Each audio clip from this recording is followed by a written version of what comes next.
शिव आकर विराजमान हो जाते हैं। उस दिन हमारे जीवन की सारी तकलीफ़ें, सारे कष्ट, हमारे जीवन के जितने भी दुख हैं, कष्ट हैं, तकलीफ़ें हैं, वो सब शिव की हो जाती हैं।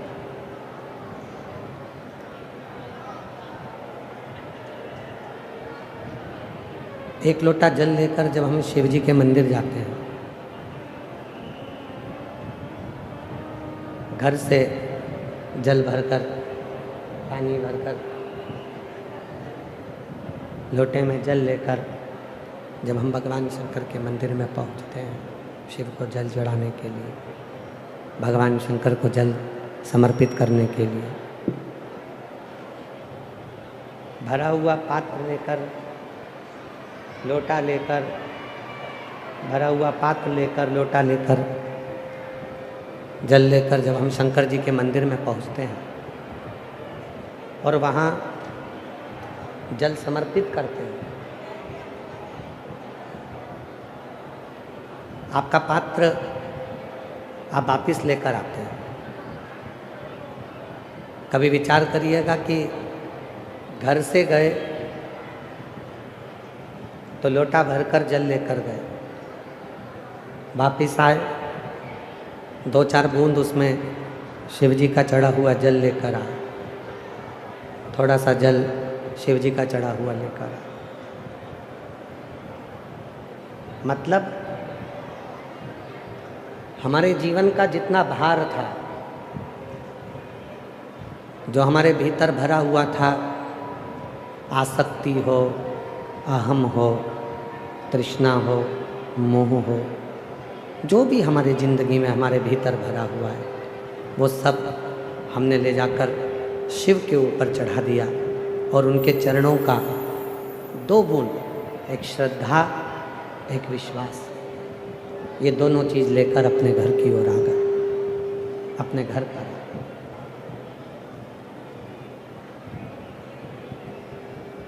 शिव तुमसे तुम्हारा धन, तुम्हारी दौलत या तुम्हारी संपदा शिव कभी नहीं मांगते।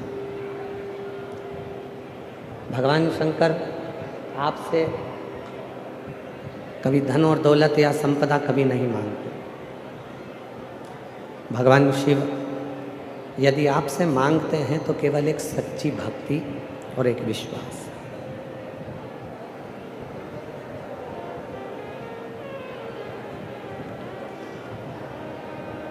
जिसकी जिंदगी में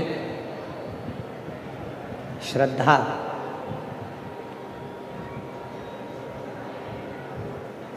और विश्वास, ये 2 चीज़ें प्रबल नहीं हैं, उसकी ज़िंदगी में बहुत अड़चन है।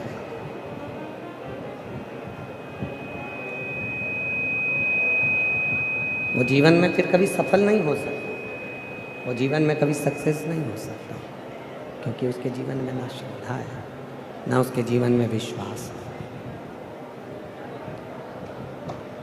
एक श्रद्धा, एक विश्वास, और दोनों रामचरितमानस में तुलसी बाबा ने कहा, शंकर विश्वास रूपिणो, और पार्वती जी के लिए कहा श्रद्धा। कि शिव मंदिर में जाकर केवल आप जल नहीं चढ़ा रहे हैं, शिव जी के मंदिर में जाकर आप विश्वास को दृढ़ कर रहे हैं। शिव मंदिर में जाकर केवल आप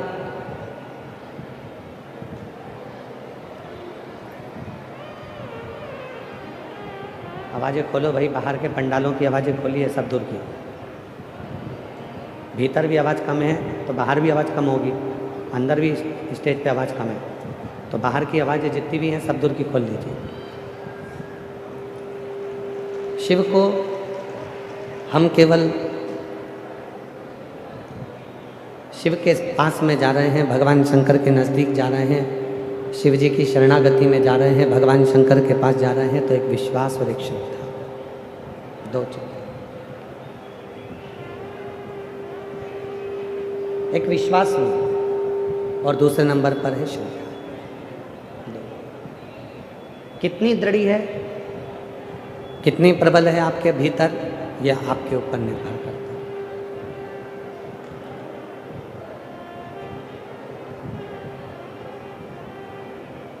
जब हम भगवान शंकर की शरणागति में जाते हैं, भगवान शिव के पास जाते हैं, भगवान शंकर के पास एक लोटा जल समर्पित करने के लिए जाते हैं, तो पूर्ण भरोसा लेकर, पूर्ण श्रद्धा लेकर जाओ।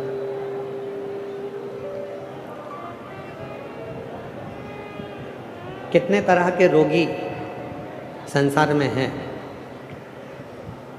किसी के पाँव में तकलीफ है, किसी के पीठ में तकलीफ है, किसी के श्रवण में तकलीफ है, किसी की नासिका में तकलीफ है, किसी के नेत्रों में तकलीफ है, किसी के दंत में तकलीफ है, किसी के मुख में तकलीफ है। कितने।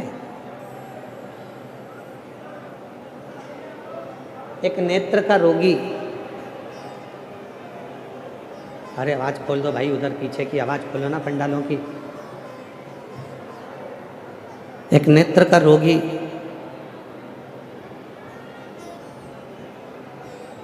जब डॉक्टर के पास में जाता है, डॉक्टर साहब के पास जाता है,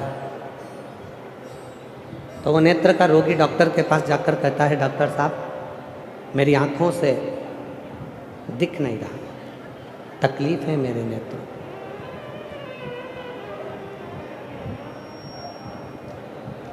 डॉक्टर उसकी आंख का इलाज प्रारंभ करता है, देखता है क्या तकलीफ है। फिर उसको समझ में आता है कि पहले दवा देकर देख लिया, दवा से आराम नहीं लगा। फिर उसने देखा कि इसको पास का नहीं दिखता, तो पास का उसने चश्मा लगा दिया। उसने पास का चश्मा लगा दिया। फिर देखा कोई मरीज आया और उस मरीज ने कहा, डॉक्टर साहब मुझे दूर का नहीं दिखता, उसको दूर का चश्मा लगा दिया।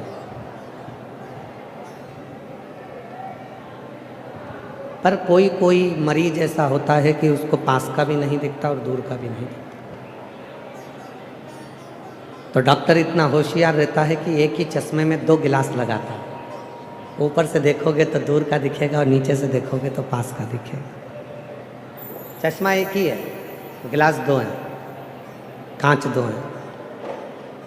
उससे पास का भी दिख रहा है और दूर का भी दिख रहा है। पर अब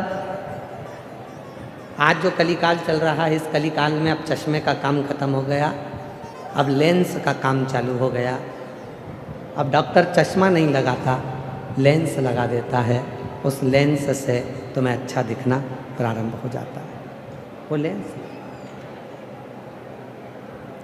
कितने मरीज मिले जो कहते हैं मुझे पास का नहीं दिखता, कोई कहता है मुझे दूर का नहीं दिखता।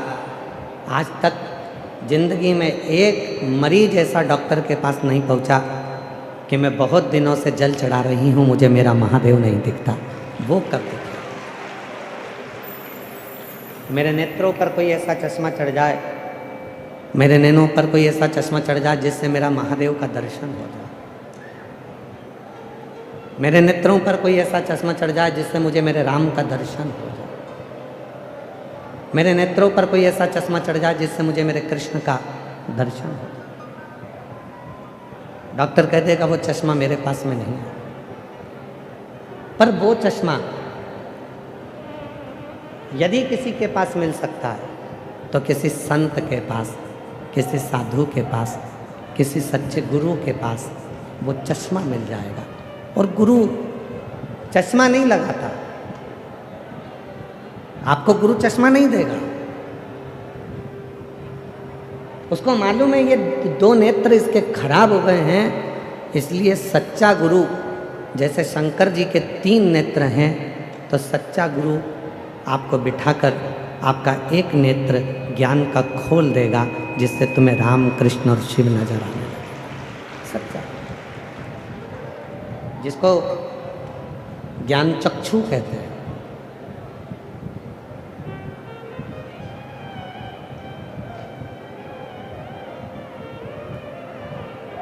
एक ऐसा नेत्र जिसमें सब में समता दिखेगी आपको। एक ऐसा नेत्र जिसमें कोई ऊपर नीचे नजर नहीं आएगा। ब्रह्मा जी के 4 हाथ का दर्शन आप लोग करते हो, भगवान विष्णु के 4 हाथ का दर्शन आप करते हो, पर कभी भी भगवान शंकर की मूर्ति का दर्शन करना तो आपको 4 हाथ का दर्शन नहीं होगा, शिव जी के 2 हाथ का दर्शन होगा।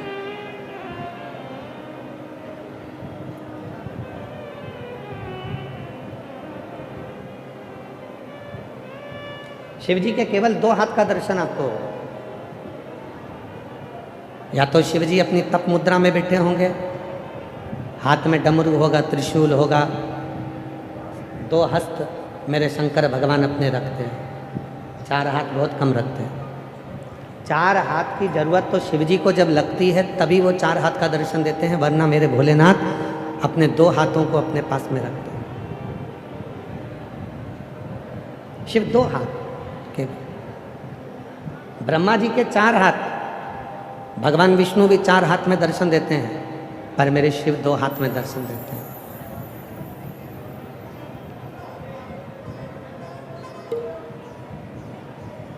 क्यों? किसी ने पूछा कि भगवान शंकर अपने 2 हाथ क्यों रखते हैं, तो शिव जी से माँ पार्वती जी ने भी कहा कि ब्रह्मा जी तो 4 हाथ रखते हैं, भगवान विष्णु 4 हाथ रखते हैं, सब देवता 4 हाथ रखते हैं, आप 2 हाथ रखते हो क्यों? तो शिव जी ने कहा, मैंने अपने 2 हाथों से एक संपन्न व्यक्ति को पकड़ रखा है और एक प्रपन्न व्यक्ति को पकड़ कर रखा है। और जिसने अपनी जिंदगी में संपन्न और प्रपन्न इन दोनों को पकड़ कर रखा है, उसी ने अपनी जिंदगी को प्रसन्नता में जिंदगी को जीना प्रारंभ किया। पर आज की जो स्थिति है, आज का जो समय है, आज की जो स्थिति है, आज का जो समय है, ये बड़ा विचित्र समय है। आज के समय में व्यक्ति प्रपन्न व्यक्ति को कम पकड़ता है और संपन्न व्यक्ति को ज़्यादा पकड़ता है। थोड़ा सा पैसे वाला कोई तुम्हारा रिश्तेदार होगा तो तुम तुरंत उसका गुणगान गाना प्रारंभ कर दोगे। अरे वो जयपुर में वो रहता है ना, जिसका सोने चांदी का काम है, इतना बड़ा काम है, वो हमारा मौसी का छोरा है। अरे वो वहाँ का जो वो है ना मंत्री, वो हमारे काका जी का लड़का है।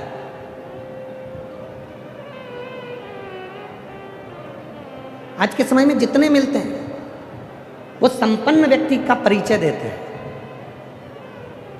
आज तक एक व्यक्ति नहीं मिला जिंदगी में कि जो प्रपन्न व्यक्ति का परिचय दे रहा हो, गरीब का परिचय दे रहा हो, जिसके पास धन नहीं है उसका परिचय दे रहा हो, जिसके पास संपदा नहीं है उसका परिचय दे रहा हो, जिसके पास दौलत नहीं है उसका परिचय दे रहा हो, जो सब्जी का ठेला लगा रहा है उसका परिचय दे रहा हो, जो पान की दुकान लगा रहा है उसका परिचय दे रहा हो, जो कबाड़े का काम कर रहा है उसका परिचय दे रहा हो, जो रोड पे बैठकर थोड़ा सा कपड़े का व्यापार कर रहा है उसका परिचय दे रहा हो। ये दुनिया संपन्न व्यक्ति का परिचय देती है, पर प्रपन्न व्यक्ति का परिचय नहीं देती। और मेरे शंकर भगवान एक ऐसे मेरे देव अधिदेव महादेव हैं जो संपन्न को भी पकड़ते हैं और प्रपन्न को भी पकड़ते हैं और बीच में आनंद।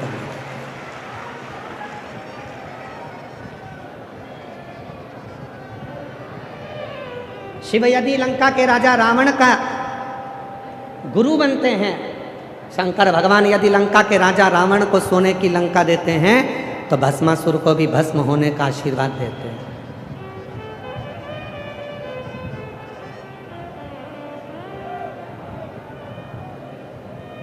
शिव यदि चोर को कुबेर पद प्रदान करते हैं, तो कड़प की नेत्र की ज्योति भी प्रदान करते हैं। वो शिव है।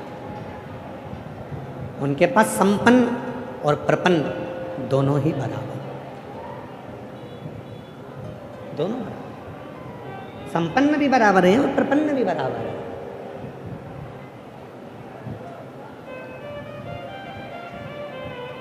तेरे लाखों दीवाने बड़े से बड़े, तेरे चरणों में कंकड़ माटी से पड़े। करोड़पति है तो भी शिव के लिए वो कंकर है, और गरीब है तो भी शिव के लिए वो कंकर है। शिव के लिए कोई बड़ा छोटा नहीं है। और मेरी जीजियों बहुत सावधानी से सुनिएगा कथा को। जयपुर में जब कथा कही थी और उसके बाद में अरणी यवतमाल में जो कथा कही थी, तो आरणी यवतमाल में कथा में कहा था, शिव जी को चांदी के लोटे का जल जितना प्रिय नहीं है। सुनी थी कथा आप लोगों ने? किस किस ने सुनी थी? हाथ उठाओ जरा। आप सबको बताया था, शिव को जितना चांदी के लोटे का जल प्रिय नहीं है, शिव को जितना सोने के लोटे का जल प्रिय नहीं है, शिव को जितना कांसे के लोटे का जल प्रिय नहीं है, शिव को जितना हीरे और चांदी के लोटे का जल प्रिय नहीं है, शिव को उतना तांबे के लोटे का जल प्रिय है, क्योंकि शिव ने ही उस तांबे को वर प्रदान किया।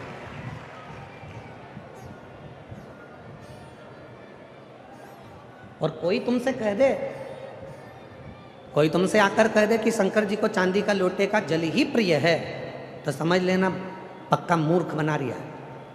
चांदी का लोटा इसको चाहिए इसलिए कह रहा है, शंकर को नहीं चाहिए। शंकर तो तुम्हारा लोटा कभी देखता ही नहीं है। शिव तो ये देखता है, लोटा का मतलब जानते हो आप लोग? जम के बोलो जरा, जम के तो बोलो, लोटा का मतलब जानते हो क्या? कलश। लोटा का मतलब होता है, हम कहते हैं सारी समस्या का हल एक लोटा जल। हमने ये नहीं कहा कि एक कलश जल, हमने लोटा जल। लोटा मतलब जिसके दरवाजे पर तुम जो लेकर जा रही हो वही लोटा कर वापिस दे दे, तो समझ लो कि लोटा लेकर गई थी और लोटा भर कर लेकर।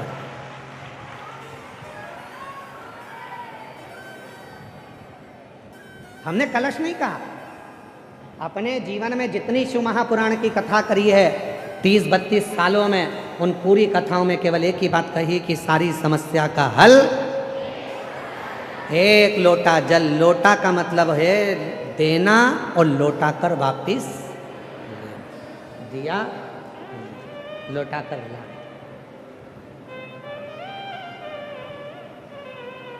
या देकर वापिस लिया। चांदी प्रिय नहीं, सोना प्रिय नहीं, हीरा प्रिय नहीं, तुम्हारा करोड़ों का धन प्रिय नहीं, शिव की प्रियता है। शिव की प्रिय।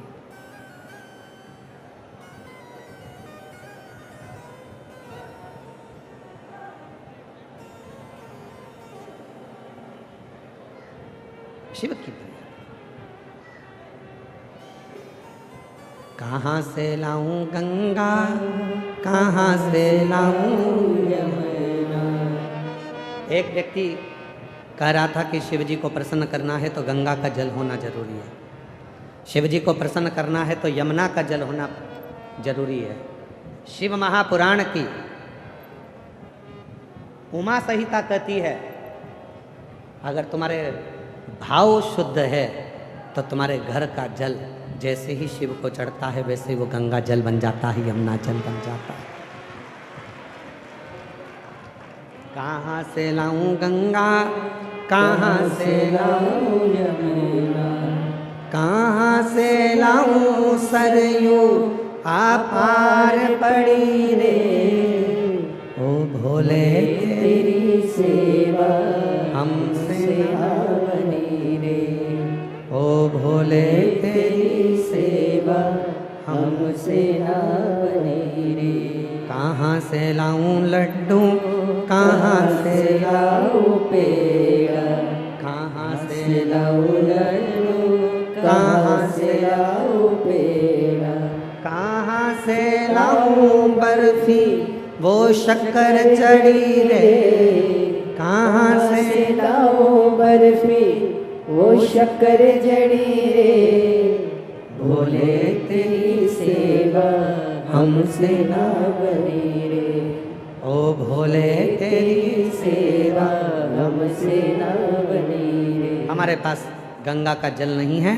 कोई कहे गंगा का जल तो बहुत जरूरी है, इसके बिना तो शिव जी की पूजन हो ही नहीं सकती, तो कह देना जिस देव अधिदेव महादेव की मैं पूजन कर रही हूँ उसके मस्तक पर गंगा है, जैसे ही जल चढ़ाऊंगी मेरा जल भी गंगा जल बन जाएगा। उसको छू दे, उसका स्पर्श कर, उसको छुएगा और वो गंगा जल बन जाएगा।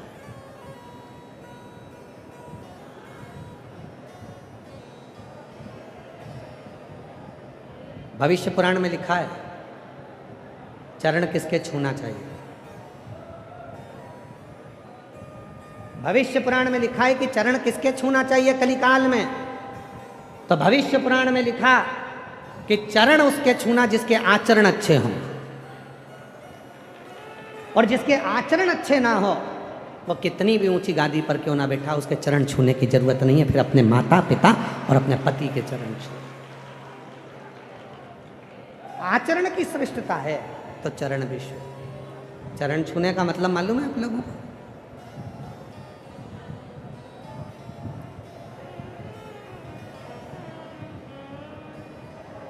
चरण छूने का मतलब है जिसके भी हम चरण छू रहे हैं, वैसे तो आप लोगों से निवेदन है हमेशा याद रखो केवल घर के बुजुर्गों के, माता पिता के और अपने पति के, अपने पति के चरण छू लिया।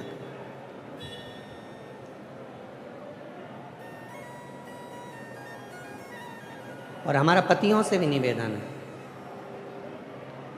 तुम क्यों हंस रही हो? हम तो कुछ बोलेंगे। मेरा पतियों से भी निवेदन, कभी बन सके हम ये नहीं करें कि तुम अपनी पत्नी के चरण छुओ, पर इतना सा निवेदन है इसका दिल छूने का प्रयास जरूर करना। ये मेरी जितनी जीजियां हैं ना, ये मेरी जितनी बहनें हैं, ओ मेरे जीजा, ये मेरी जितनी जीजियां हैं ना, इनका दिल बड़ा साफ। तुम भले चरण मत छुओ पर इनका दिल जरूर छुओ, इनका हृदय जरूर, कि इसके भी मन में थोड़ी चोट पहुंचती होगी, इसके भी दिल में कुछ ना कुछ तो होगा। कभी तो एकांत में बैठकर उससे पूछा करो कि तू उदास क्यों रहती है, तू चुप क्यों रहती है, क्या बुरा लग गया तुझको, क्या तकलीफ है तुझको। कभी तो दिल छूने का प्रयास करो। और ये कथा सियोर वाला महाराज अपने मन से नहीं कह रहा, ये कथा शिव महापुराण से कह रहा। चंचुला देवी एकदम चुप होकर बैठी थी, मौन होकर बैठी थी। तो पार्वती जी ने जाकर पूछा था कि मेरे पति को ये पसंद नहीं कि तुम चुप रहो, ये मेरे पति को पसंद नहीं। महाराज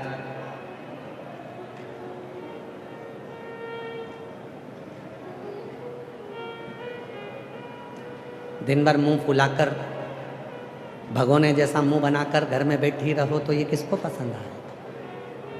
प्रसन्न रहिए। तुम्हारे चेहरे पर जितनी प्रसन्नता होगी, हम तो यहां तक कहते हैं कि तुम्हारे ऊपर कितना भी कर्जा हो जाए, सारी बैंकों का लोन तुम्हारे ऊपर हो जाए, तुम्हारी जमीन जायदाद भी अगर गिरवे में है और तुम्हारा सोना भी गिरवे में है, तो भी तुम्हारे चेहरे की प्रसन्नता खत्म नहीं होना चाहिए। मुस्कुराकर चलो, एक दिन कर्जा अपने आप चुकेगा। मुस्कुराकर तो चलो, चेहरा तो खुश रखो। अगर रोज रोते रहोगे रोते रहोगे रोते रहोगे रोते रहोगे तो रोने से कोई काम नहीं चलेगा। प्रसन्न रहो। दुख है, प्रसन्न होगा। बड़ी बीमारी आ गई, कोई रोग आ गया, कोई तकलीफ आ गई, मिटेगा। थोड़ा खुश तो रहो, प्रसन्न तो रहो। एक पत्र है, उस पत्र में एक बहन ने पत्र में कितनी जोरदार बात लिखी, जरा पढ़िएगा।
मेरा नाम ममता ठकुराल, नकुल ठकुराल।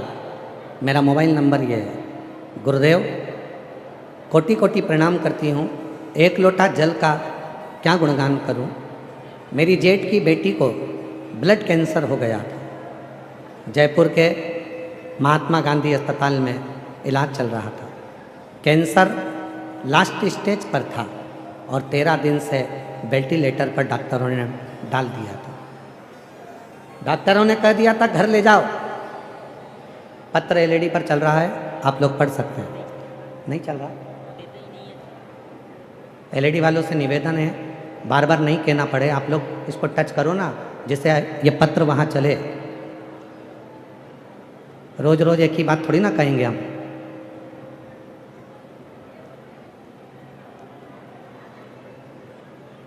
एक लोटा जल का मैं क्या गुणगान करूं। मेरी जेठ की बेटी को ब्लड कैंसर हो गया था। जयपुर के महात्मा गांधी अस्पताल में इलाज चल रहा था। कैंसर लास्ट स्टेज पर था। 13 दिन से वेंटिलेटर पर थी। डॉक्टरों ने मना कर दिया था, घर ले जाने को बोल दिया था। गुरुदेव, मेरा मन बिल्कुल नहीं मान रहा था। मैंने मेरे जेठ जी से बोला कि किसी शिव मंदिर में जाके बाबा को एक लोटा जल चढ़ाना प्रारंभ करो और बेटी से कहो कि वो प्रसन्न रहे, खुश रहे। जितनी वो खुश रहेगी, उसके मन में ये विचार कर ले कि कैंसर नहीं है तो एक दिन कैंसर समाप्त हो जाए। गुरुदेव, वेंटिलेटर पर पड़ी हुई बेटी को उसके पिताजी जल लगाकर आते शिवजी का चढ़ा हुआ और बाबा के भरोसे बस एक ही काम करते कि श्री शिवाय नमस्तुभ्यम उसके कानों में कहते। 3 दिन नहीं हुए और बेटी को वेंटिलेटर से नीचे उतार दिया। गुरुदेव, बाबा की ऐसी कृपा हुई, 3 दिन में वेंटिलेटर से नीचे उतार दिया। पूरा की पूरा स्टाफ हैरान हो गया कि ये कैसे वेंटिलेटर से उतर गई, ये तो लास्ट स्टेज पे थी। पर बाबा की ऐसी कृपा हुई गुरुदेव, आज पूरी तरह से वो स्वस्थ हो गई। आपका एक कहना माना। आप कहते हो कि बड़ी से बड़ी बीमारी हो जाए तो भी अंदर से सोचना कि मुझे कोई बीमारी नहीं है, तो एक दिन बाबा उस बीमारी को समाप्त जरूर कर देता है। और वही आज मैं बाबा को यहाँ प्रणाम करने के लिए आई हूँ। मेरा नाम ममता ठकुराल, नकुल ठकुराल मेरा मोबाइल नंबर ये है। मैं बाबा को यहाँ प्रणाम करने के लिए। एक पत्र और है, देखिए, आस्था चैनल पर पत्र को पढ़िए। मैं आशा अपूर्वा टेलर, भीलवाड़ा, बापू नगर निवासी हूँ। मेरा बुटीक वर्क है सिलाई को। गुरुदेव, कोविड के दौरान मुझे ब्लड कैंसर हो गया था। मेरा इलाज दिल्ली के एम्स हॉस्पिटल में चल रहा था। बचने की कोई उम्मीद नहीं थी। 4 कीमो हो चुके थे। डॉक्टर ने कह दिया था कि अंतिम है और इसका स्वास्थ्य सुधर नहीं रहा। डॉक्टर ने हाथ ऊंचे कर दिए।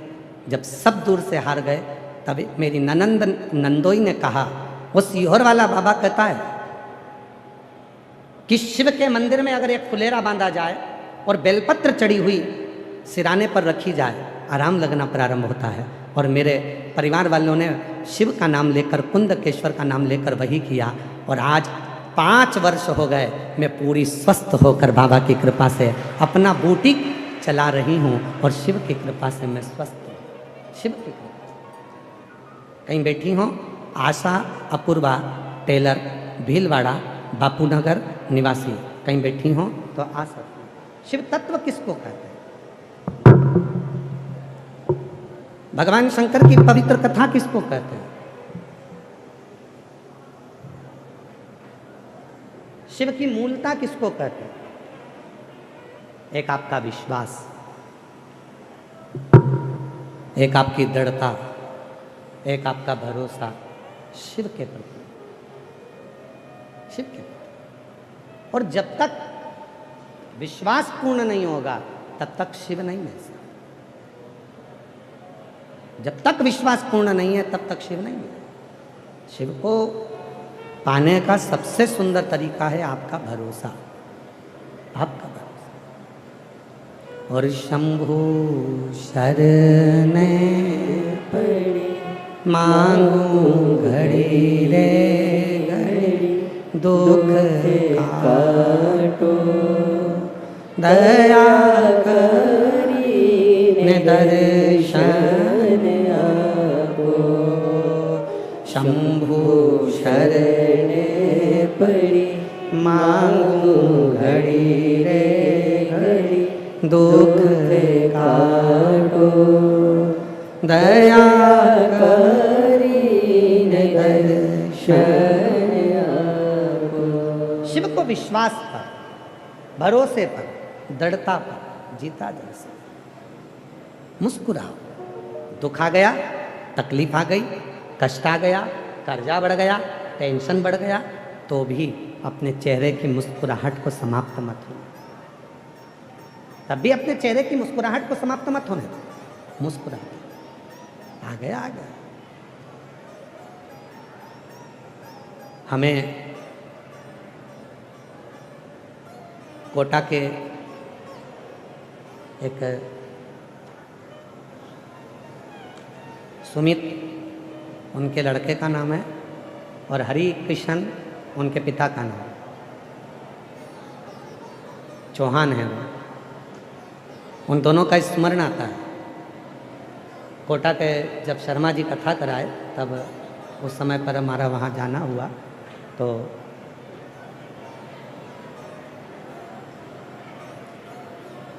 शर्मा जी से जब मुलाकात हुई तो चौहान परिवार से भी मुलाकात हुई।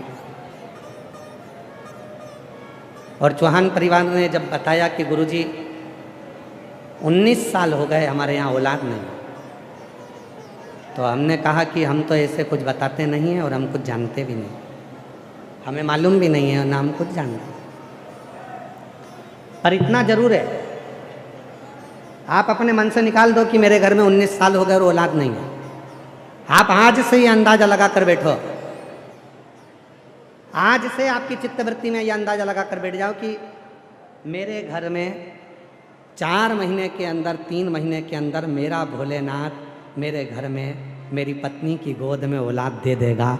बस इतना अंदाजा।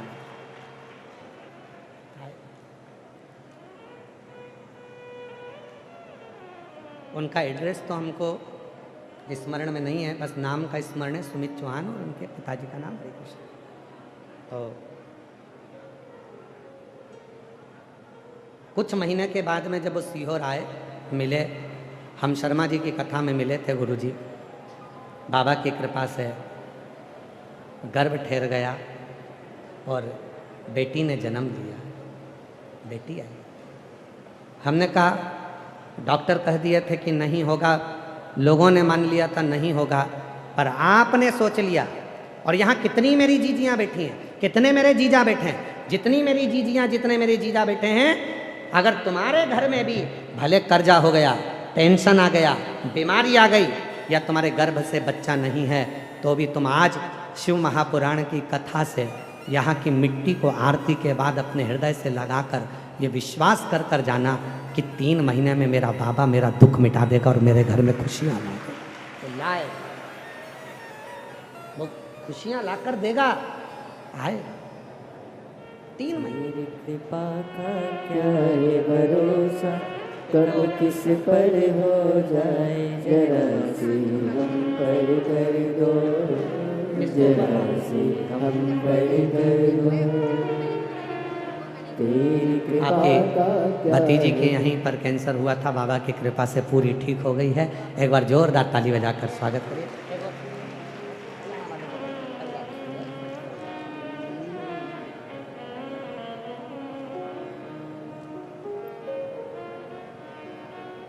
तेरी कृपा का क्या है भरोसा, कब किस पर हो जाए, जरा सी हम पर कर दो, जरा सी हम पर कर दो। जिस पर भी हो गई तेरी कृपा करुणा, वो भव पार हुआ, भव पार हुआ। पापी हो चाहे जितना, उसका भी बाबा उद्धार हुआ, उद्धार हुआ। गिद्ध अजामिल गणिका जैसे तेरे मन को भाई, जरा सी हम पर कर दो, जरा सी हम पर कर दो। तेरी कृपा का क्या है भरोसा, कब किस पर हो जाए, जरा सी हम पर कर दो, जरा सी हम पर कर दो। एक विश्वास, हे दुख कटेगा, तकलीफ आई कटेगा, कष्ट आया कटेगा, संकट आया मिटेगा। शिव तुम्हारे धन से प्रीति नहीं रखता, शिव तुम्हारे मन से प्रीति रखता। शिव को तुम्हारा धन नहीं चाहिए, शिव को तुम्हारी संपदा नहीं चाहिए, शिव को तुम्हारी दौलत नहीं चाहिए, शिव को केवल तुम्हारा शुद्ध भाव चाहिए, शुद्ध।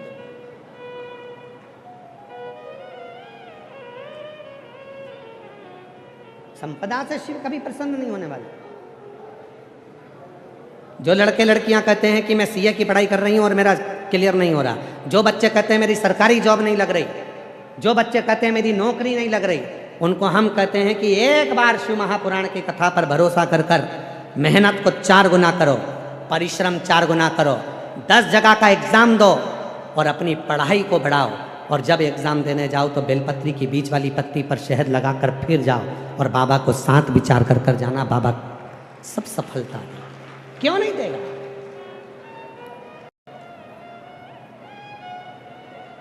एक नीमच से कोई महिला आई है, एक पत्र है उसका, नीमच से आई है महाराज।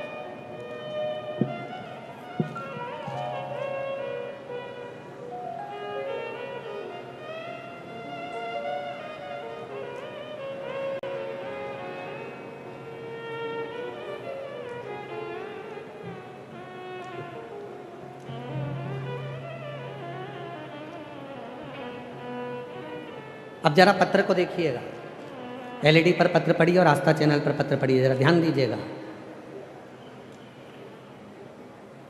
मेरी पड़ोसी आपकी कथा सुनने आ रहे थे, तब मेरे पड़ोसी ने मुझसे कहा कि हम कथा सुनने भीलवाड़ा जा रहे हैं, क्या तुम चल रही हो? मैंने मेरे पड़ोसी के कहा यदि मेरा भोले बाबा मुझे बुलाने वाला होगा तो निश्चित है भीलवाड़ा की कथा में कोई बाबा ऐसी कृपा कर देगा कि मैं भीलवाड़ा पहुंचूंगी। मेरी 2 कामना है, बस बाबा वो पूरी कर दे। जब तक नहीं करेगा कथा के पंडाल में बैठ के कथा सुनूं, जब पूरी करे मैं अपने घर पर बैठकर कथा सुनूं और बाद में पंडाल पर पहुंचूं। गुरुदेव, आज बाबा को धन्यवाद देने के लिए आई हूँ। बाबा से मैंने 2 वर मांगे थे केवल टीवी के सामने बैठकर।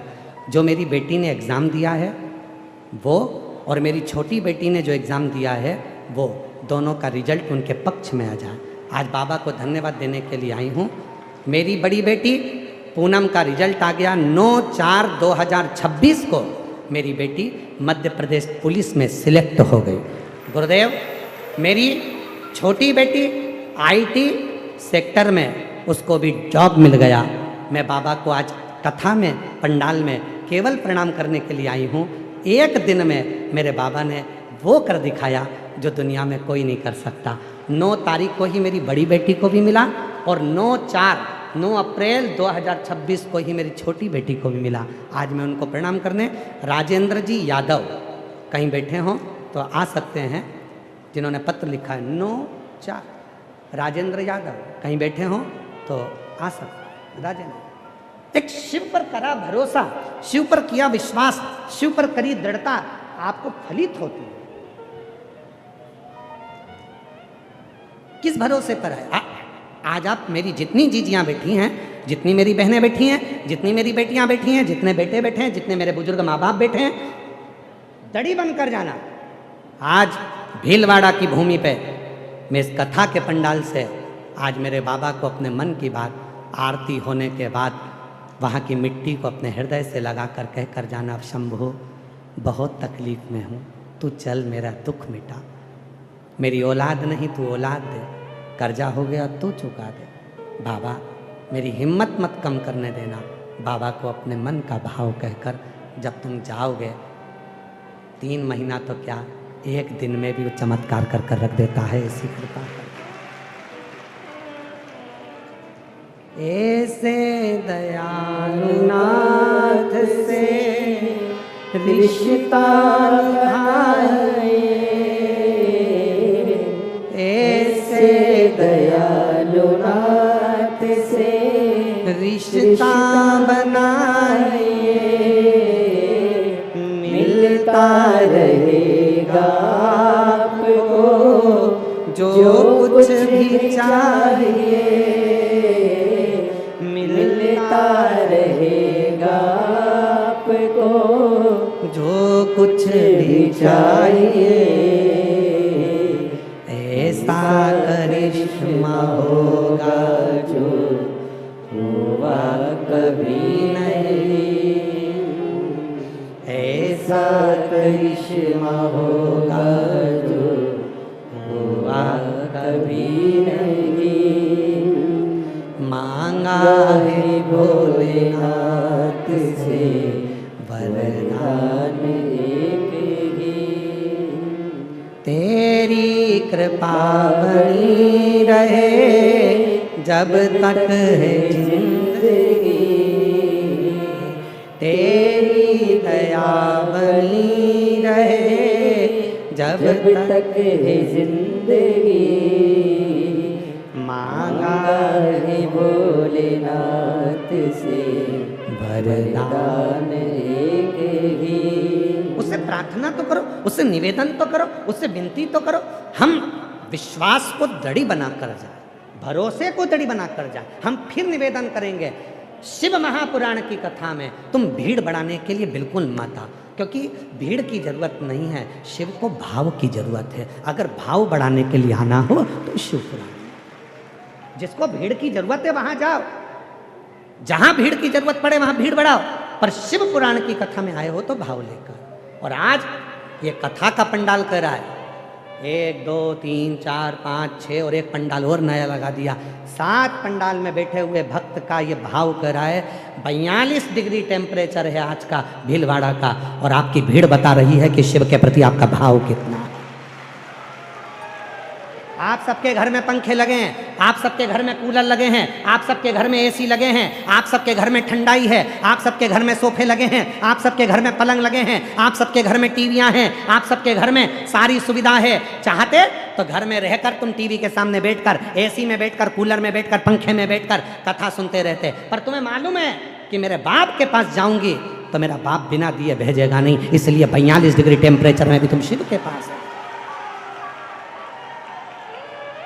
42 डिग्री टेम्परेचर में भी तुम भगवान शंकर के पास आए हो, अपने दिल की बात कहने के लिए, अपने मन की बात करने के लिए। और याद रखना, गर्मी की छुट्टी में तो बेटियां अपने पापा के पास हमेशा जाती हैं, पर जब अचानक बेटी जब बाप के पास जाती है तो पापा को भी चिंता लगती है कि बेटा तू आज अचानक कैसे आ गई, तू तो कभी एसी में से बाहर नहीं निकलती थी, तू तो कभी कूलर में से बाहर नहीं निकलती थी, आज तू कथा के पंडाल में कैसे बैठ गई। मतलब पापा को भी चिंता हो जाती है कि मेरी बेटी अचानक आई है, मतलब कुछ चाहिए इसको, खाली नहीं भेजूंगा, इसकी झोली भर कर भेजूंगा। ये पिता भी जानता है। छुट्टी में आती तो चल जाता, हर बेटी छुट्टी में आती है, गर्मी की छुट्टी में हर बेटी आती है, पर अचानक अगर बेटी आ जाए तो बाप को भी सोचना पड़ता है कि मेरी बेटी को कुछ तकलीफें आई है, कुछ कहने आई है, कुछ बोलने आई है, कुछ कहना चाहती है, कुछ चाहिए उसको, कुछ बोलना चाहिए। और धन्य है भीलवाड़ा के भक्त। मैं भीलवाड़ा की एक एक माताओं को, और हम जिस जगह पर ठहरे हैं, बाहेती परिवार के जिस प्रांगण में हम रुके हैं, बाहेती परिवार के उस प्रांगण से जहाँ से हम रुके हैं, हम जब वहाँ से चलते हैं और यहाँ तक जहाँ तक हम आते हैं, उस पूरे मार्ग में हमने देखा जगह जगह पर भीलवाड़ा के भक्तों ने अपने घर के बाहर पानी के कैन रख रखे हैं, लोटे रख रखे हैं, गिलास रख रखे हैं। उनको मैं प्रणाम करता हूँ। भीलवाड़ा के ऐसे श्रोताओं को, भीलवाड़ा में निवास करने वाले ऐसे भक्तों को, भीलवाड़ा की पवित्र धरा पर रहने वाले भीलवाड़ा के निवासियों को, जिन्होंने अपने घर के दरवाजे पर पानी के कैंपर भरकर रख दिए, पानी के जार भरकर रख दिए, हाथ जोड़ जोड़ कर लोगों से कह रहे हैं सब पानी पियो ना, सब जल पियो ना, सब पानी ले ना, हाथ जोड़ जोड़ कर कर रहे हैं। मेरा उन सब के चरणों में नमन करता हूँ। भीलवाड़ा जैसा प्यार शायद कहीं देखने को मिले जो तुमने प्यार लुटाया। धन्यता है आपकी, साधुता है आपकी। सब पानी पियो ना, सब जल ले ना, लोटा लेकर खड़े, जल लेकर खड़े, भैया पानी पियो, माँ थोड़ा जल पी लो, थोड़ा जल ले लो, थोड़ा जल ले लो। जल आप हाथ जोड़कर भाव से पिला रहे, ये आपकी श्रद्धा है, ये आपका विश्वास। भूखे को भोजन, प्यासे को पानी और जय बाबा बर्फानी, बस शिव की यही निशानी है।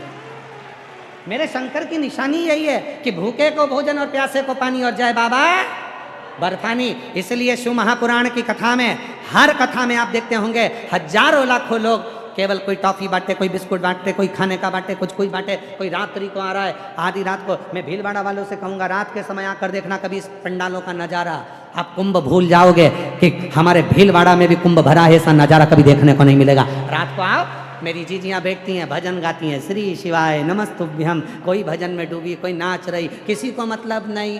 शादी में तो दुनिया को नाचते हुए देखोगे, पर जहाँ कोई देखने वाला नहीं है, स्टेज पर कोई महाराज नहीं है, कोई देखने वाला नहीं है, वो अपनी मस्ती में नाच रही है, वो अपनी मस्ती में आनंद ले रहे हैं, वो अपनी मस्ती में कूद रहे हैं। नवयुवक बेटे, इस भीलवाड़ा के नवयुवक लड़के ढोलक बजाकर, मंजीरा बजाकर नाच रहे हैं। इस भीलवाड़ा की नवयुवक बेटियां अलमस्त होकर यहाँ की सोशल मीडिया में अपनी अपनी वीडियो डाल रही हैं, यूट्यूब पर, इंस्टाग्राम पर। ये मेरा भीलवाड़ा है जहाँ शिव का कुंभ भराया है। ये बेटियां, ये बेटे, इसको कहते हैं भीलवाड़ा। आओ पधारो महाराज, इसको कहते हैं। ये कोई सस्ता प्रेम दीजिए, प्रेम भीतर से निकाल दो। मेरे पास में ये नहीं है, भीतर से निकाल दो कि मुझे ये नहीं मिला, शिव देगा, शिव देगा। और खाली ना जाता कोई दर से तुम्हारे, खाली न जाता कोई दर से तुम्हारे। एक पत्र है, अच्छा है। मैं भी खड़ी हो नदी बाहे पसारे, अपने हृदय से लगा लो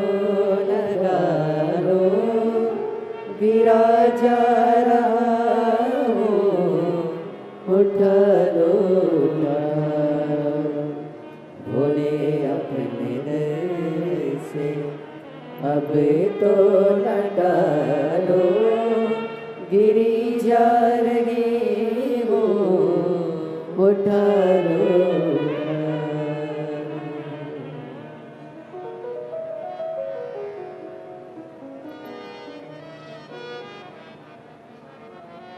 मैं भीलवाड़ा राजस्थान की रहने वाली हूँ। भगवान सिंह भंवर कंवर, जवाहर नगर, भीलवाड़ा। मोबाइल नंबर मेरा ये है, पत्र को पढ़िएगा। मेरी बच्ची की शादी थी गुरुदेव, मेरा मकान बिक गया। बेटी की तो जैसे तैसे शादी भी की, फिर किराए के मकान में रहने। एक मेरी बहन जो इंदिरापुरम गाजियाबाद में रहती है, उसने बोला कि जीजा आप टीवी पर सीहोर वाला प्रदीप मिश्रा कथा करता है, शिव पुराण कथा आती है, उसे सुनो। फिर मैं मेरे दोनों बच्चे को रोज़ जल चढ़ाने के लिए भेजती और टीवी पर कथा सुनती। हम चारों ने भोलेनाथ को सब कुछ मान लिया और मेरा बड़ा बेटा सरकारी नौकरी की तैयारी करने लगा। गुरुदेव आपके कहने पर, कथा पर इतना भरोसा कर लिया कि हम पति पत्नी और हमारे दोनों बच्चे शिव को ही मानने लगे। सब शंकर के भरोसे छोड़ दिया। गुरुदेव पशुपतिनाथ का व्रत किया। एक दिन मेरी अचानक मेरी बहन का फ़ोन आया और पहली कथा 23 मार्च 2023 में नोएडा में सुनी। नोएडा की भूमि पर वहाँ कथा सुनकर वहाँ की मिट्टी को मेरे बड़े बच्चे ने और मेरी बच्ची ने, सबने, मेरे बेटे ने अपने हृदय से लगाया। बाबा से विनती करी कि हम दोनों की सरकारी नौकरी लग जाए। हमने भी बाबा से नोएडा में बाबा से विनती करी। मेरा बेटा आपके कहने पर, आप कहते हो मेहनत को 4 गुना करो। मेरे बेटे ने सरकारी नौकरी की तैयारी करना प्रारंभ कर दी और बाबा की ऐसी कृपा हो गई, आज मेरा बड़ा बेटा इंडियन एयरफोर्स में भारतीय वायुसेना में लग गया। मैं बाबा को प्रणाम करने के लिए आई हूँ। और गुरुदेव बाबा की ऐसी कृपा हो गई कि मेरा छोटा बच्चा बाबा की कृपा से इंडियन आर्मी में लग गया। मैं बाबा को धन्यवाद देने के लिए आई हूँ। आज मेरे दोनों बच्चे बाबा की कृपा से सरकारी नौकरी में लग गए। ये शिव तत्व है, ये शंकर है, ये शिव की उदारता है, ये शंकर की कृपा। और खाली ना जाता कोई दर से तुम्हारे, खाली ना जाता कोई दर से तुम्हारे। मैं भी खड़ी हो नंदी बाहे पसारे, अपने हृदय से लगा लो, लगा लो, गिरा जा रहा हूँ, उठा लो, उठा लो, भोले अपने दर से अब तो न टालो, गिरी जा रही हो, उठा लो, उठा लो, भोले अपने दर से अब तो न टालो। बेटी को ब्लड कैंसर हो गया था, डॉक्टर ने जवाब दे दिया था लास्ट स्टेज पर बेटी की हिम्मत, शिव पर भरोसा, रोज जल मंगवा कर आचमन करा। बाबा की कृपा से 5 साल हो गए शिव की कथा में और शिव की भक्ति में लगी है। ठीक है, एक बार हाथ हर हर।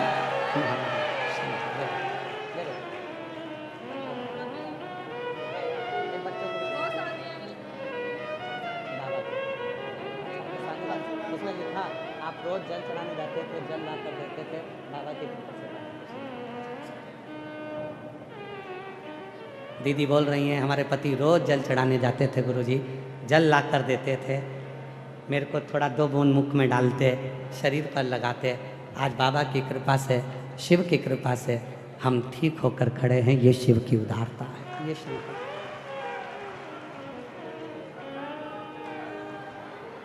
शिव शिव है, शंकर शंकर है। एक भक्ति, विश्वास, दृढ़ भरोसा।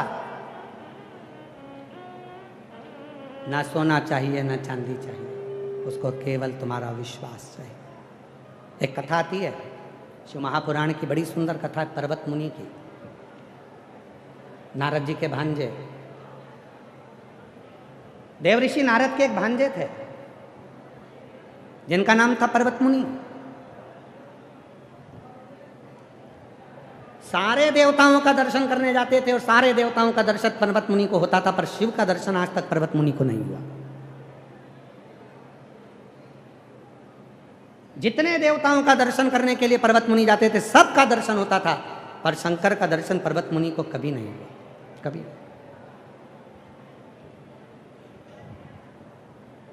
पर ललकता शिव के दर्शन की। वो कहते हैं ना कि 1000 बद्दुआ लगे, किसी ने खूब सुंदर कहा, 1000 बद्दुआ लगे पर किसी की आदत ना लगे। जिससे मिलने की आदत लग जाती है फिर वो मिलता नहीं है ना, तो बड़ा दिल दुखता है। इसलिए 1000 बद्दुआ लगे पर किसी की आदत ना लगे। जो शिव के भक्त होते हैं ना, वो एक आदत बना लेते हैं शंकर के मंदिर में जाने की, शिव को जल चढ़ाने की। फिर वो कुछ भी हो जाए ना तो अपनी आदत नहीं छोड़ते, वो आदत बन जाती है। और तुम देखना इस शिव महापुराण के पंडाल में कई माताएं जहाँ बैठी है ना, वहीं बैठी बैठी शंकर जी की पूजन कर लेती है, वहीं पार्थिव शिवलिंग का निर्माण कर लेती है, वहीं अपने साथ में लाई हुई शंकर जी की पूजन कर लेती है, वहीं पे वो पूजन पाठ सब कर लेगी, वहीं बैठी बैठी, कहीं नहीं जाना उसको।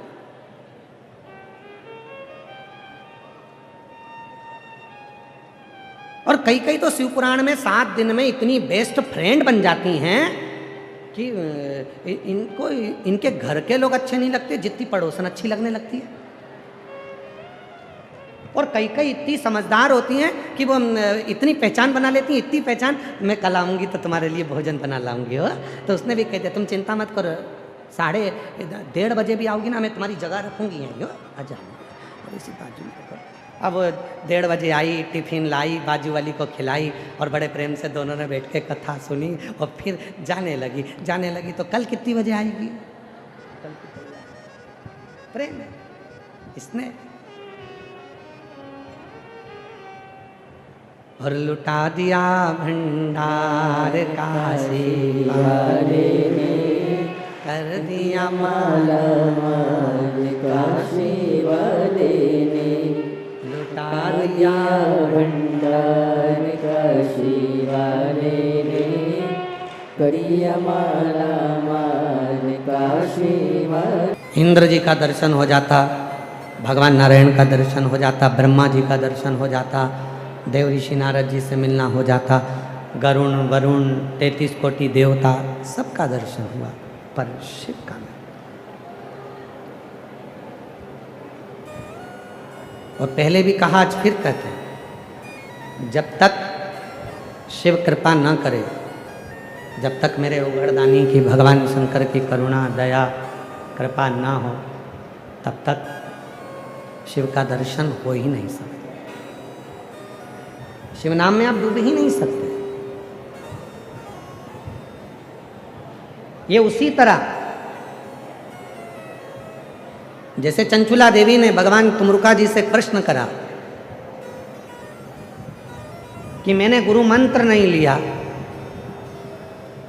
मेरे पति ने गुरु मंत्र नहीं लिया,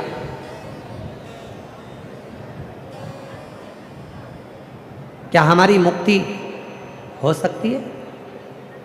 चंचुला देवी के शब्द सुनकर तुमरुका जी ने कहा, गुरु मंत्र से ज़्यादा जरूरी है गुरु मत। क्या जरूरी है? जम के बोलो, गुरु मत, गुरु के विचार, गुरु की बातें। दुनिया के ऐसे कई लोग हैं, गुरु मंत्र तो ले लिया, गुरु मंत्र लेकर रख भी लिया, और मालूम पड़ा गुरु के विचारों को, गुरु की वाणी को, गुरु के शब्दों को अपनी जिंदगी में नहीं उतार पाए, तो फिर गुरु मंत्र का मतलब क्या? फिर गुरु मंत्र का क्या मतलब? अब आपने गुरु मंत्र तो ले लिया, पर गुरु मत ही नहीं हुए। और शिव महापुराण क्या कहती है? तुमरुका जी ने चंचुला देवी को कहा, आपने जब आपका पति प्रेत योनि में पड़ा, आपका पति जब प्रेत योनि में चले गया, तब आपने काशी में शिव महापुराण की कथा को श्रवण करा और किसी वक्ता के मुख से उसकी बातों को अपने अंदर उतार लिया, मतलब उसके मत अपने भीतर उतार लिए, उसके विचार अपने भीतर उतार लिए, और वो मत इतने काम कर गए कि तुम्हारे प्राण छूटे और तुम पार्वती जी की सहेली बन गई। तुम माता पार्वती की सहेली बन गई। वो इतने काम कर गए।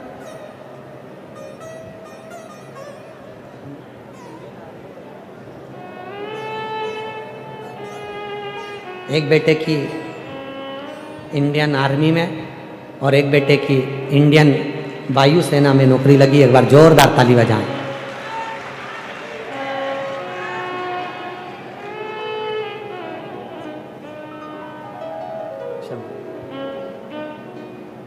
शिव कथा कह रही है, मंत्र से ज्यादा जरूरी है गुरु के मत, गुरु के विचार। आज आप और हम क्या करने में लगे हैं? केवल ये विचार करते हैं कि हमें मंत्र मिल गया और हम पार उतर जाएंगे। नहीं, आपके गुरु के विचार क्या, गुरु का मत क्या? यहाँ क्या मिलता है आप लोगों को? कोई आज के ज़माने में तो गुरु मंत्र की होड़ लगी होती है कि कोई भी आता है मंत्र दे जाता है। पहले से ही तैयारी रहती है कि आएंगे महाराज और गुरु मंत्र देकर जाएंगे। तो मंत्र क्या इतना सरल हो गया? मंत्र क्या इतना इजी हो गया कि कोई भी आया और देकर चले गया? मंत्र से ज्यादा काम करता है गुरु का मत, गुरु का। इसलिए शिव महापुराण की कथा आपको यहाँ पर गुरु मंत्र देने के लिए नहीं आई है। शिव महापुराण की कथा शिव के मत को देने के लिए आई है कि आप शिव को कैसे भजें, किस तरह से जल चढ़ाएं, शंकर को कैसे बेलपत्र चढ़ाएं, शंकर का कैसे गुणगान करें। और शिव जी के विचारों को अगर आप जान गए, शिव पुराण की भक्ति को आप जान गए, तो फिर शिव आपको भव पार कर देगा और संसार सागर से भी उबार देगा। ये मत, ये मंत्र मूल नहीं।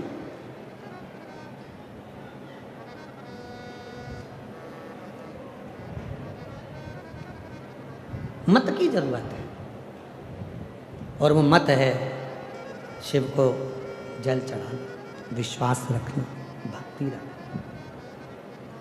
आगे आप कथा में पर्वत मुनि की कथा सुनेंगे, तो पर्वत मुनि की कथा में आप पर्वत मुनि के विचारों को, पर्वत मुनि के भाव को पर्वत मुनि के विचारों को आप श्रवण करें।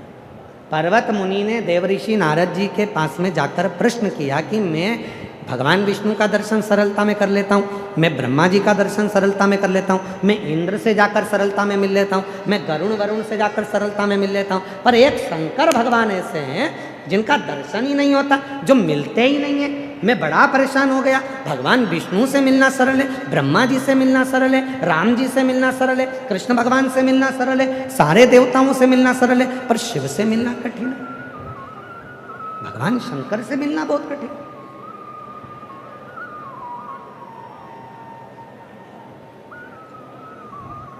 इसीलिए हमारे वो निखिलेश जी एक लाइन गुनगुनाते हैं ना,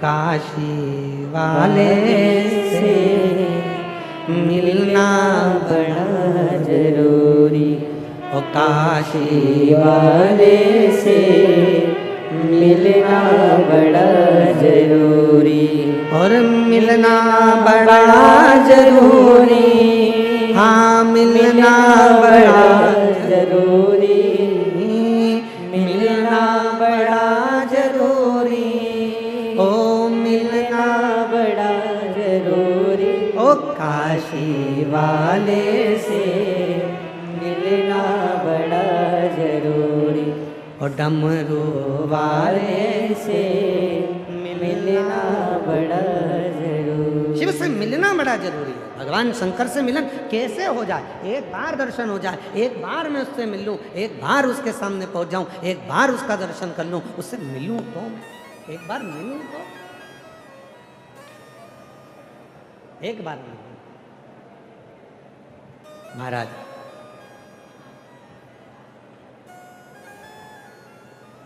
पर्वत मुनि देवऋषि नारद जी से बोले मुझे शिव मिले। 3000 वर्ष पर्वत मुनि को शंकर जी को ढूंढते ढूंढते हो गए, पर शिव का दर्शन नहीं। 3000 वर्ष पर्वत मुनि को, भगवान देवऋषि नारद जी के भांजे को, शिव जी को ढूंढते हो गए, और 3000 वर्ष तक पर्वत मुनि को शंकर जी का दर्शन नहीं। भीलवाड़ा की कई मेरी जीजियाँ भी ना जाने कब से इंतज़ार कर रही है, 2018 से, 19 से, 20 से, 21 से, 22 से, 23 से, 24 से, 25 से, तब जाकर इंतज़ार करती करती करती करती सीहोर वाले से मिलना बड़ा जरूरी, डमरू वाले से मिलना बड़ा। कई मेरी जीजियाँ कब से इंतजार कर रही हैं, अब मौका मिलेगा, बाबा अब आएंगे। 2025 में पूज्य महंत श्री बाबूगिरी महाराज जी ने कह दिया 25 में आ रहे हैं, सबके उमंग बढ़ गए, उत्साह बढ़ गए, मालूम पड़ा हवा पानी ऐसा चल गया तो कैंसिल हो गई कथा। फिर 2026 अब की बार माताओं ने 2 लोटा जल चढ़ा कर कहा अब की बार जरूर आ जाए, बस ऐसी कृपा हो जाए, कथा हो जाए, ऐसी करुणा हो जाए, कथा हो जाए। पीछे शिव शिव से मिलना। पर्वत मुनि 3000 वर्ष, और हम फिर कहेंगे महंत श्री बाबूगिरी जी महाराज जी के लिए एक बार जोरदार ताली बजाओ। कथा महाराज जी साधुता है आप, ना जाने कितनी मेरी जीजियों के मन का भाव, ना जाने कितने मेरे जीजा बेटी बेटाओं का मन का भाव, आज उनकी दिल की तमन्ना पूरी हो गई, भीलवाड़ा में कथा हो गई।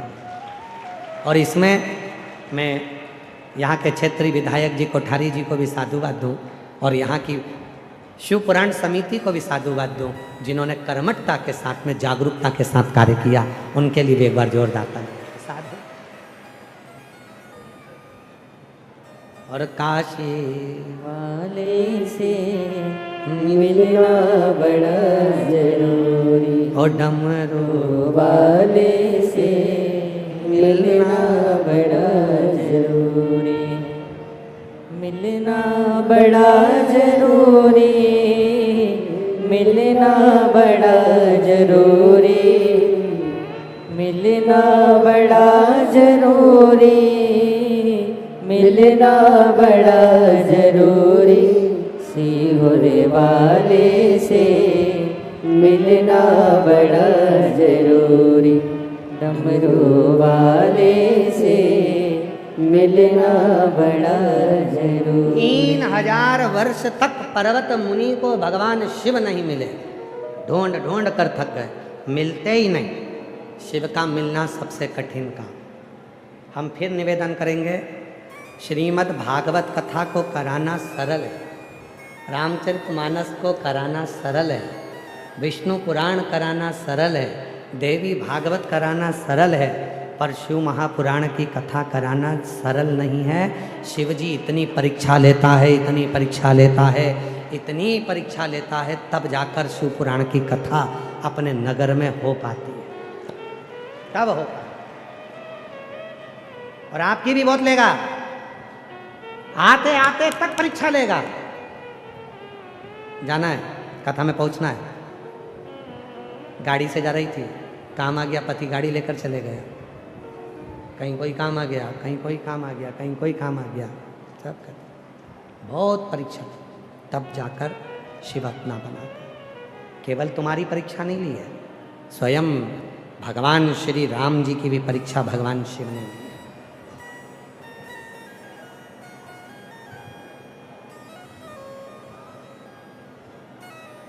स्वयं भगवान कृष्ण की परीक्षा भी भगवान शिव ने ली। भागवत में लिखा, रामचरितमानस में लिखा, शिव जी का अवतार दुर्वासा, शंकर जी का अवतार। जिस समय पर राम जी की परीक्षा लेने के लिए भगवान दुर्वासा जी गए, राजपाट चल रहा था और दुर्वासा जी ने जाकर कहा कि मुझे आपसे बात करनी है।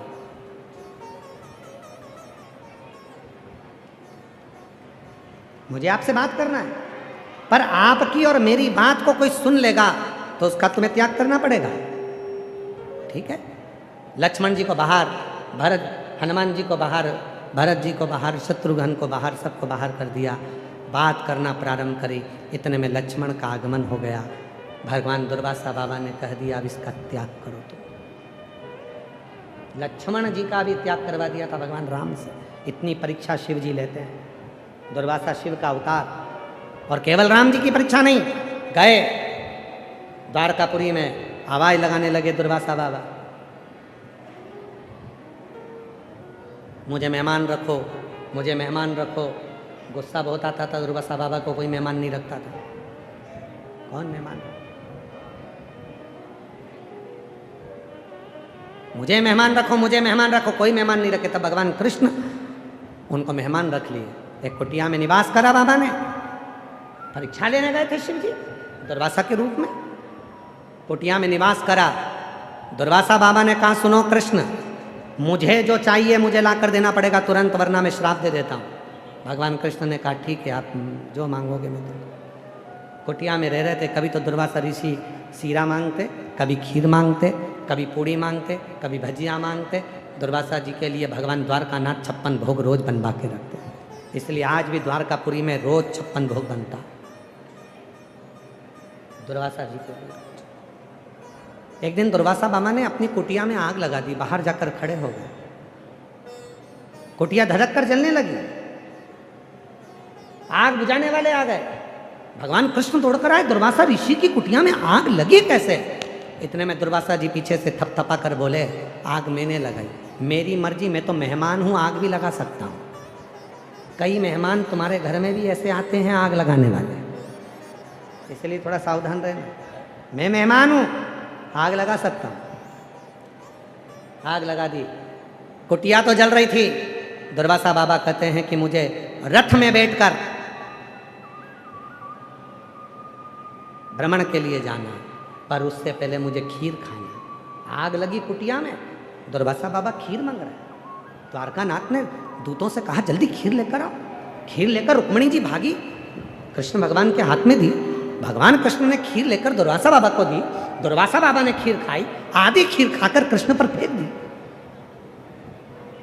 भगवान कृष्ण पर जो खीर फेंकी तो दुर्वासा जी ने कहा, पूरे शरीर पर मल। भगवान कृष्ण पूरे शरीर पर खीर मलने लगे। रुक्मिणी जी को हंसी आ गई। और रखो ऐसा मेहमान, और बुलाओ घर में ऐसा मेहमान जो तुम्हारी इज्जत नहीं करे। काय को बुलाया ऐसा मेहमान? इतने में रुक्मिणी जी हंस रही थी तो दुर्वासा बाबा को क्रोध आ गया। दुर्वासा जी ने कहा, हे द्वारकानाथ, आज द्वारकापुरी घूमने के लिए जाऊंगा रथ में बैठ कर जाऊंगा, पर रथ में ना घोड़ा लगेगा ना घोड़ी लगेगी, उसकी जगह रथ को खींचकर रुक्मणी लेकर चलेगी। आज मेरे रथ को रुक्मणी खींचेगी। और रुक्मणी जी को रथ खींचने में लगाया। दुर्वासा जी ने हाथ में कोड़ा लिया, रथ पर बैठ गए। कृष्ण भगवान पीछे पीछे चलने लगे। रुक्मणी चक्कर खाकर जमीन पर गिर गई। रुक्मणी जी चक्कर खाकर जमीन पर। शिव परीक्षा कैसे लेते हैं ये देखिए। जैसे ही जमीन पर गिरी तो दुर्वासा बाबा ने जल का छींटा दिया, रुक्मणी जी को उठाया। हे कृष्ण, इस रुक्मणी ने मेरी हंसी उड़ाई है, इसलिए इस रुक्मणी को तुम अपनी द्वारकापुरी से दूर कर दो। आज भी द्वारकाधीश के मंदिर में रुक्मणी जी का मंदिर द्वारकापुरी में नहीं है। द्वारकाधीश के मंदिर से कई किलोमीटर दूर रुक्मणी का मंदिर बना है। दुर्वासा बाबा ने उनको दूर करा। हंसी। और कृष्ण, मैंने जो खीर खाई थी तेरे शरीर पर फेंकी थी, तुम्हारे शरीर पर मलने का बोला था, तुमने पूरे शरीर पर नहीं मली। भगवान कृष्ण कहने लगे, स्वामी पूरे शरीर पर मलिए। पूरे शरीर पर? पाँव का तलवा तो रह गया, पाँव के नीचे का तलवा छूट गया खीर लगने से। भगवान कृष्ण बोलते हैं, आपकी खाई प्रसादी थी, उस प्रसाद को पाँव के तलवे में कैसे लेता। दुर्वासा बाबा जी ने कह दिया, अब तुम्हारे प्राण जाएंगे तो पाँव के तलवे से जाएंगे। इसलिए जरा नाम के व्याघ्र ने जो पाँव छोड़ा था वह भगवान कृष्ण के पाँव के तलवे में लगा था, क्योंकि वहाँ दुर्वासा की खीर नहीं लगी थी। अब जरा विचार करिए, दुर्वासा शिव का रूप, शंकर भगवान पर चढ़ा हुआ जल, शिव का प्रसाद। शिव महापुराण की विद्येश्वर संहिता में लिखा है, शंकर भगवान का प्रसाद यदि तुम्हारे हाथ में आ जाए, उसको लेने में एक क्षण की देरी मत करो, उसको प्रणाम करो और शिव जी का प्रसाद धारण करो। क्यों? वो शिव का प्रसाद हमें कवच प्रदान कर देता है, कवच दे देता है। जिन जिन माताओं ने 16 सोमवार करे हों, संकट सोमवार करे हों, जरा हाथ उठाएंगे। कभी जिन्होंने 16 सोमवार संकट सोमवार करे हो, उठाओ हाथ। करें आप लोगों ने? रखो। 16 सोमवार की कथा में वर्णन आता है कि 16 सोमवार का जो प्रसाद होता है, संकट सोमवार का जो उद्यापन होता है, 16 सोमवार का जो उद्यापन होता है, उस उद्यापन का जो प्रसाद चूरमा होता है, उस प्रसाद को रात भर नहीं रखा जाता, उस प्रसाद को उसी दिन समाप्त करना पड़ता। शिव के प्रसाद को लेने में देरी नहीं कर सकते। आया आया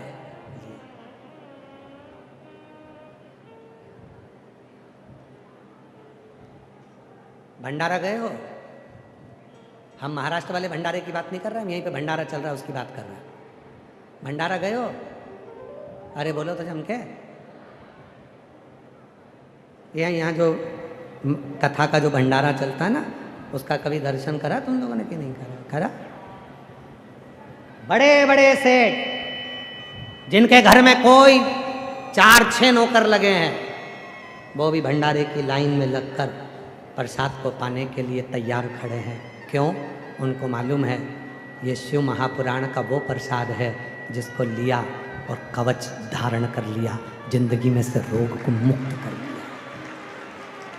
महाराज जी, सीहोर कुबरेश्वर धाम पर प्रतिदिन, आप भी आए हैं, लगभग 25 से 30 हजार लोग रोज आते हैं। बाहर इतनी होटलें बनी हैं पर कोई भी होटल का भोजन सुबह का समय लेता ही नहीं। जितने लोग कुबरेश्वर धाम आएंगे वो सुबह का भोजन बाबा के धाम में ही पाएंगे। उनको मालूम है कि ये कंकर शंकर की धरा का प्रसाद है, इसको ले लिया, कवच धारण। और ये कवच एक दिन का नहीं, स्वयं भगवान दुर्वासा ऋषि के रूप में भगवान शंकर गए, भगवान कृष्ण को कवच देने के लिए खीर खाई और खीर खाकर भगवान कृष्ण के शरीर पर फेंक दी। हे कृष्ण, पूरे शरीर पर मल लो। भगवान कृष्ण ने खीर तो मल ली, पर पाँव के तलवे में खीर को नहीं मल पाए। जब पाँव के तलवे में नहीं मली तो भगवान दुर्वासा जी ने कहा, अब तुम्हारे प्राण छूटेंगे तो पाँव के तलवे से छूटेंगे। नाथ, पाँव के तलवे से क्यों? मैंने खीर प्रसाद दी थी, अगर वो प्रसाद पूरे शरीर पर लगा लेते तो बाण आता, जरा नाम का व्याघ्र छोड़ता, तुम्हारे लगता नहीं, उससे कुछ होता नहीं, पर पाँव के तलवे में वो बाण लगा। और भगवान कृष्ण को प्राण त्यागना पड़ा। शिव के प्रसाद में, शिव के प्रसाद, शंकर भगवान पर शिवपुराण में हम वर्णन करते हैं, जल चढ़ाओ, थोड़ा सा जल अपने ऊपर प्रोक्षण करो, थोड़ा सा जल का आचमन करो। क्यों कहते हैं? शंकर भगवान पर चढ़ा हुआ जल, शिव पर चढ़ा हुआ जल, उसका जब हम प्रोक्षण करते हैं, अपने ऊपर छींट लेते हैं, ये एक कवच अपन धारण कर लेते हैं। शिव पर चढ़ा जल का आचमन कर लेते हैं, भीतर के विकारों को, रोगों को समाप्त कर देते हैं। कितने रोग। एक पत्र है, अच्छा है, पत्र देखिए महाराज, शिव का चढ़ा हुआ जल का पत्र देखिए, पढ़िए। मेरा नाम गुड्डी वैष्णव, पता आजाद नगर भीलवाड़ा की रहने वाली हूँ। कहीं बैठी हैं गुड्डी वैष्णव? कहीं बैठी हो तो हाथ हिला सकती हैं। गुड्डी वैष्णव, आजाद नगर भीलवाड़ा की रहने वाली हूँ। कहीं बैठी हो तो हाथ हिला सकती हैं, और अगर बैठी हो तो बेलपत्र लेने के लिए आ सकती हैं। मैं गुड्डी वैष्णव, आजाद नगर भीलवाड़ा। गुरुदेव, मेरे पेट में गठान थी, तो डॉक्टर ने बोला कि ऑपरेशन होगा। सभी डॉक्टर के पास गए, सबने ऑपरेशन का ही बोला। फिर मेरी ननंद ने बोला कि आप शिव जी पर 1 लोटा जल चढ़ाना चालू करो। मैंने 1 महीने तक शिव जी पर जल चढ़ाना प्रारंभ करा। 1 महीने तक बिलपत्र भी खाया और टीवी पर आपकी कथा भी सुनी। भोले बाबा की कृपा से बाबा ने ऐसी कृपा करी, दूसरी बार जब जांच कराने के लिए गई तो डॉक्टर ने कह दिया तुम्हारे शरीर में जो गठान थी वो पूरी गल चुकी है, अब तुम ठीक हो गई हो, तुम्हें ऑपरेशन की जरूरत नहीं है। 1 लोटा जल। एक पत्र और देखिए। मैं नीतू गुप्ता, मुकेश गुप्ता, उदयपुर के निवासी हूँ। मेरा मोबाइल नंबर ये है, पत्र को पढ़िएगा।